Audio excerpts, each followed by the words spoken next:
Sì, il deflutto ecologico è una materia importantissima, purtroppo i cambiamenti climatici fanno sì che ci siano sempre picchi più forti sia in positivo che in negativo.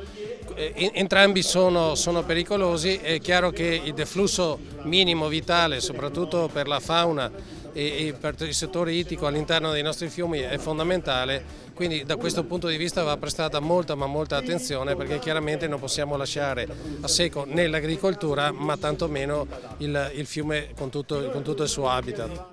L'attenzione posta da Ambi Veneto, rivolta al governo e ai rappresentanti dei consorzi di bonifica, è quella di una possibile trattativa in Europa per sospendere l'applicazione del deflusso ecologico, che sarebbe disastrosa per il Made in Italy agroalimentare. C'è vita in agricoltura da noi tanto quanto riusciamo a avere l'acqua a disposizione per le nostre aziende.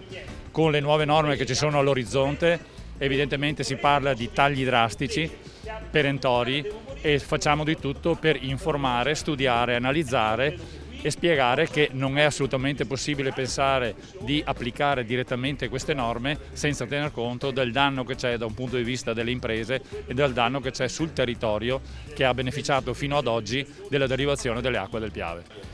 La normativa dice in sostanza che nel Piave deve rimanere un minimo d'acqua, comunque durante le nostre derivazioni, un minimo d'acqua che oggi c'è e vale una cifra di, fate conto, 10 metri cubi al secondo, un domani deve diventare il triplo. Se succede questo noi non potremo più derivare come prima, non potremo soddisfare i fabbisogni dell'area agricola, non potremo portare l'acqua nelle città come Treviso o Castelfranco, non potremo produrre energia idroelettrica, energia pulita, che dovrà essere sostituita con energia di carattere dal carbone o da altre fonti non rinnovabili. Un tema quindi fondamentale per la collettività, quello affrontato da Terre Evolute, un tema che sottolinea un cambiamento necessario, per il quale però servono tempi adeguati, non solo per le gravi ripercussioni in agricoltura, ma anche per quelle ambientali, paesaggistiche ed energetiche. La soluzione è dare più tempo per dare la possibilità di fare una trasformazione. Perché già oggi, se noi pensiamo con il deflusso minimo vitale, le acque dei torrenti nel Bellunese sono note e rinomate in Italia per andare a fare la pesca sportiva.